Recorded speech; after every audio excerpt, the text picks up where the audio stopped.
What's good, YouTube? I'm going to give you guys the last version of my DDD deck, my Kaiju build. I like it a lot. I'm actually testing a couple other ideas with the DDs, and I'm working. There's just a couple other random ones. There's going to be like a Monarch build, which is not very good, but I'm just wanting it to work because I love Monarchs and I love DDD. I'd love to be able to play both of them together. And I don't know, I just haven't really come up with a consistent build with it yet. I don't think there is one, so I'm probably just going to put that on hold. But another one I've been working on is Lightsworn DDs, and it's absolutely insane. Instead of having to open them, all I do is just dump a bunch of stuff in the grave and then use it all from there. It's really explosive. You are relying on mills, but at the same time, it's just really, really good. And another thing that is cool is you can actually tech in a little bit of Shadal in it. Just because you can get the beast once they're sent to grave through any effect, really, you draw a card. So it just allows you to keep going further and further into your combo pieces. So anyway, that is another build I'm working on. But for right now, Kaiju DDDs, it's made mostly for going second. You can go first, but I always lose the dice roll. And the few times that I do open well enough, I don't know, I prefer going second. I really do.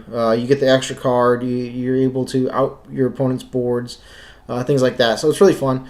Anyway, into the deck profile. If you saw the last one, like I said, it's really similar, just a few card changes, and the ones I did make allowed it to this deck is really explosive now. So anyway, like I said, into the deck profile.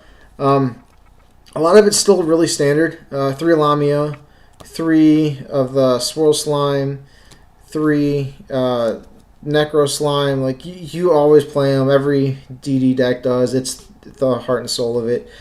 I play 3 of the Ragnarok. You kind of just have to. I tried cutting it at 2, to be honest with you. So I tried to do like 2 Thomas and 2 Ragnarok, and it wasn't as consistent. I wanted to see this more than I wanted to for Thomas.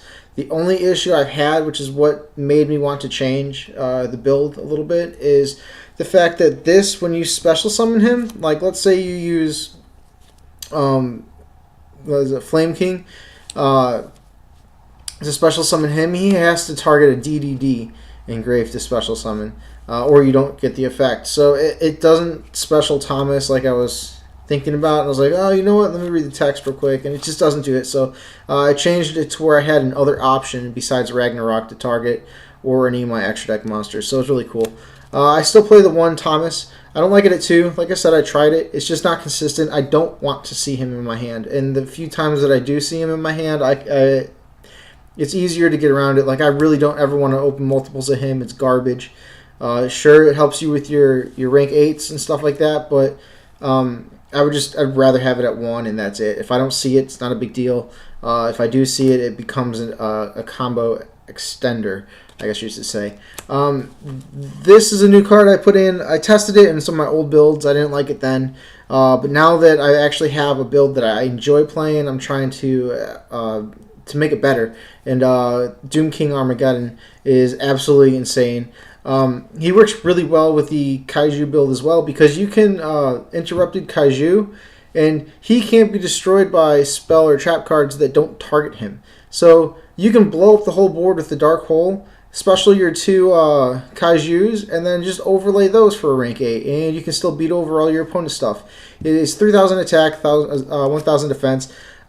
If you play him for the Pendulum Scale number, it's number 4. He is a level 8.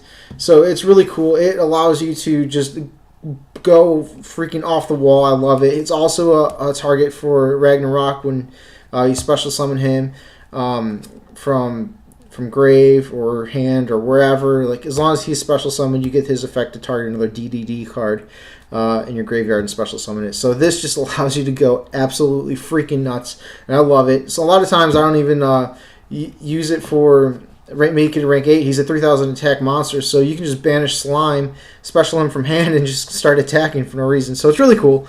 I absolutely love it. Continuing on, you have 3 Kepler. You kind of have to with your Searcher. It gets you any pretty much, like, you bounce a DD card from your monster from your field to hand, or to just to kind of recycle and go through a little bit more, or you can search out your contract cards, which is really what you use it for. It's pretty rare that anyone actually uses the second effect. I do sometimes. It's just not very often. Copernicus, I tried it at 3 again, and I don't like it anymore because of the fact like I needed. Let's see, I put it at 3. I enjoyed it at 3. And I was like, you know what? I don't need 3 because I'm not playing a whole lot that requires me dumping more cards into grave like that. Sure, it's cool for level 4, but I mean, other than a level 4, I only have one other level 4, which is Orthos, which we'll get to in a sec. Well, I'll just show you. Yeah, Orthos. Like these two will make your level 8 synchros, and I don't play any rank 4s, so that's kind of useless. And I don't know. I just needed room for the Armageddon King guy, and it's just at 2, it's fine. I see him whenever I need him. I can always search him if I have to.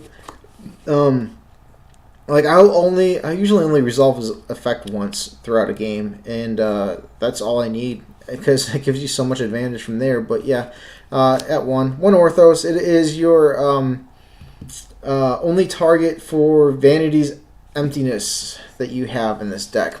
But it's searchable, so you technically have 3, 6, 7 copies of them because you run 3 of the contracts that add, and then you run 3 of the Kepler, which add the contract, and then you run 1 of him. So it's really easy to get to him if you really have to.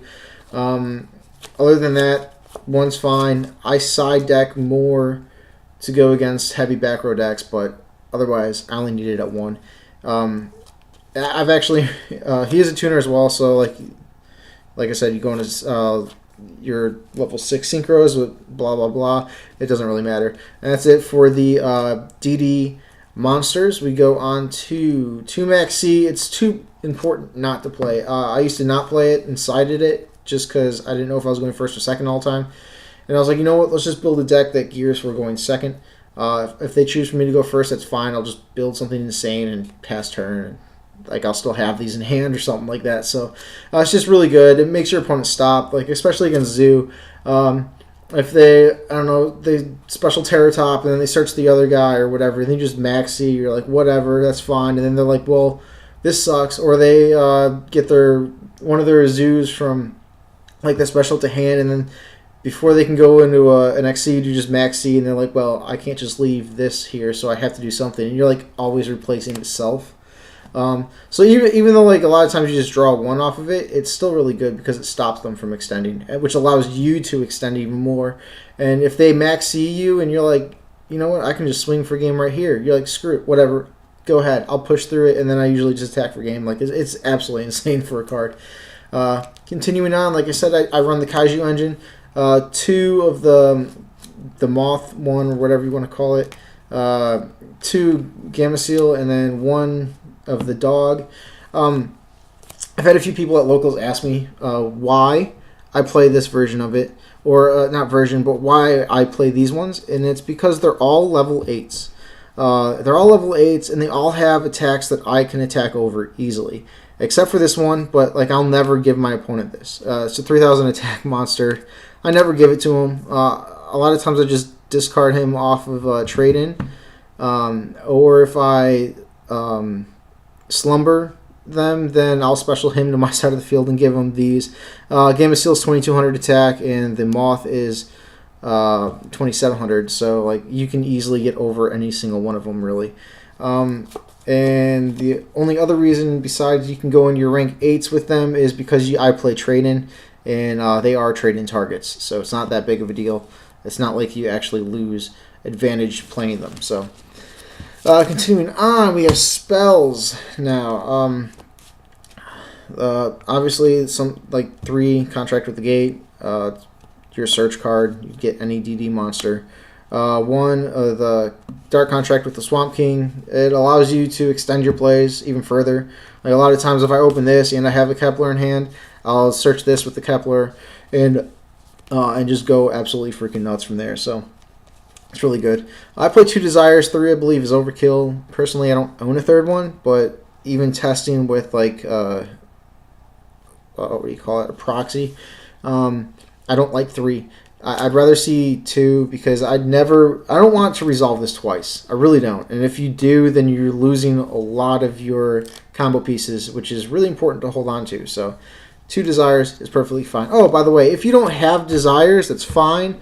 I don't run a lure in this deck because I have targets that are not lights. So I have 5, 6, 7 targets that are not light. Not dark monsters. So that many dead cards is not so much fun for me. Whereas I run for trade-in, I have more. I have 10 targets for trade-in.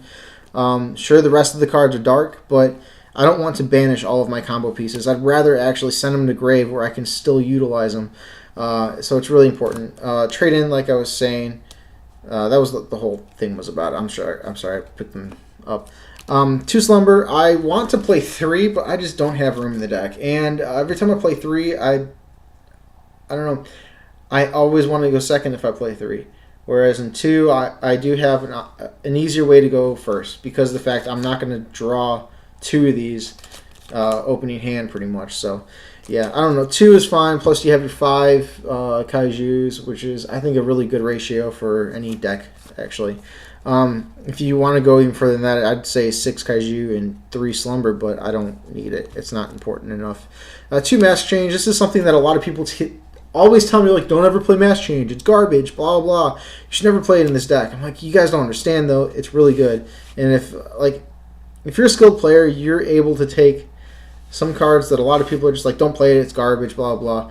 And you should be able to make them work. I'm not saying I'm super skilled. I don't go to regionals or anything very often. If I do, I usually lose on the bubble, or I just drop out because I'd rather trade. I don't know. I don't find myself super competitive. A lot of my friends are, but I don't know. I just play this for fun, really. But it's really good. That's why I like it. And then on the 40th card is 1 for 1. It just allows you to extend your combo plays and pretty much set up a lot of good boards. Let's see, extra deck. I'm not going to show you guys my side deck. It doesn't matter, really. I think about it. I'm probably going to stop showing you side decks because it just depends on your locals, and it depends on what's being played in your area, really. So everyone's is going to be different. I might do one video later on for what you can side for this deck, or not side for this deck, but what you can side against certain decks. And it should be more like an informational video than it would be this is my side deck video. So anyway, extra deck. I bumped Flame King Genghis to 3. Reason being is I do play a rank 6, and it's really important. Plus, if you open Slime and Swirl Slime and Necro Slime in your hand, you easily go into 2 of these just with those 2 cards. So you go into 2 of those, and then you overlay for your rank 6, and that just it sets up stupid boards. Plus, every time I played 2, I was always wanting a 3rd one. So I was like, you know what, screw it, I'll make room. And I did, and this is absolutely insane. I suggest everyone plays it at 3. I don't care what version of the deck. It's just this is your main combo piece from the extra deck. It's what gets everything going. I do play 1 Oracle King. A lot of times I want to play 2, but I just don't have the room. I don't use it for synchro material very often. So you know how you make Lamia and then make this and synchro for 8. I don't do that very often. It's really rare I even go into it. I feel like if I had more, then I would go into it more. But the only thing I even use it for is its own effect, where I just don't take damage, I gain it instead. So, one of the Dragonbane King Beowulf. I've tried playing it at 2 for a while, and actually that was what my 3rd Genghis was a 2nd Beowulf, and it allowed me to OTK my opponents more. It just allowed for really big pushes. The piercing damage, use it for your rank 8 materials. But then I was like, you know what? I don't want to just gear towards a rank 8 deck, even though it's really good. I just don't want to do that right now. So at 1, perfectly fine. You can use it for whatever you want. It's just really good. And then, of course, I play the Mass Change 2nd, so you play Dark Law.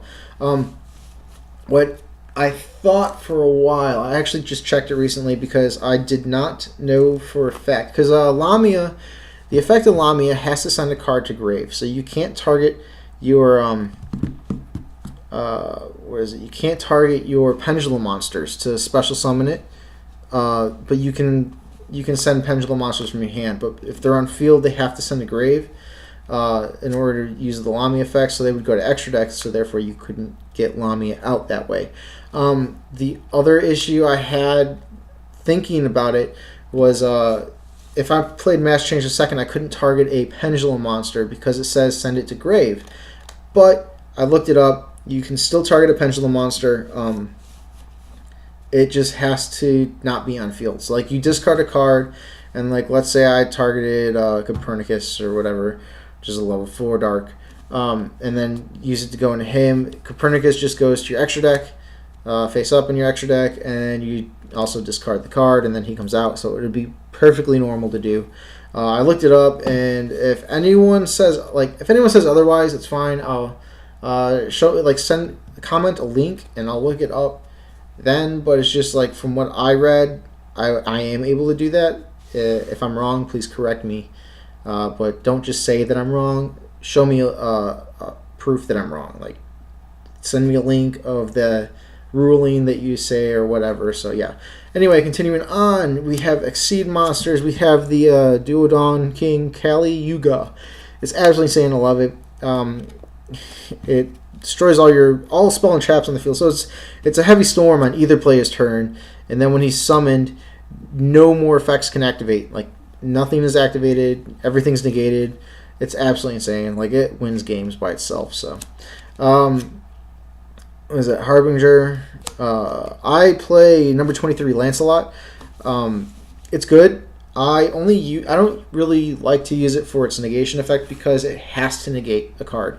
It's a mandatory effect. So like let's say I activate a monster effect and this has to negate it all of a sudden. It's a mandatory effect. It has to negate something if you do that.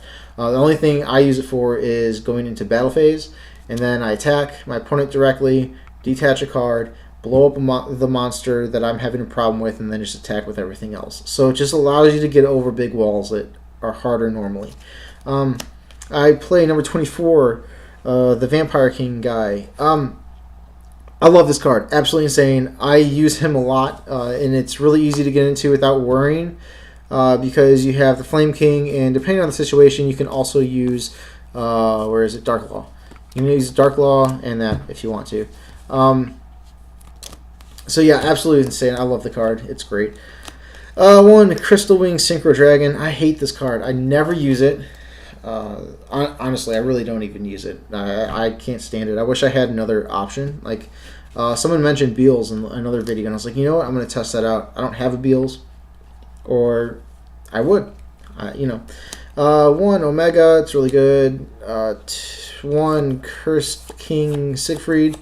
I tried playing 2 for a while. Like I replaced the Clear Wing for this, and like it's really good.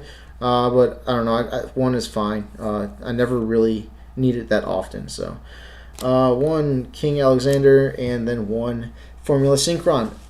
I no longer play the the TJ Librarian because the build that I have does not need the draw 4 combo. Whereas if I played a trap build, like I don't play traps in this build, as you saw. I just want to be able to play everything going on the turn that I'm in. And if I can't do that, then I don't want to play it. That's pretty much how it works out. So, my reasoning behind losing the TG Librarian or the Hyper Librarian is because like it's geared towards going second. If I play the Librarian, I want to play it going first, which allows me to draw into my traps if I played them. And then that would allow me to build bigger boards and have more back row to stop anything else. But because I don't play any back row and there's no need for it in this, I don't play it. And it actually opened up a spot for my 3rd Genghis. Let's see what else I want to... other than that, I don't really have anything else to change. I'm going to test out Beals, but in a larger tournament setting, I'd probably keep Crystal Wing. Beals is really good. It is really good. I like it. You can easily go into it by making a level 7 or I I guess that's really it. You make a level 7 and go into it. It's pretty easy to do. So yeah, let me know what you guys think. Rate the video. Like it. Always like it. Like the video, please. Comment if you have any questions. If you have anything that's a cool idea to try out, I will try it. Any information you guys do give me about the one ruling with the mass change a second, I will be more than happy to say I'm wrong if I'm wrong. But anyway, so yeah. Till next time, peace.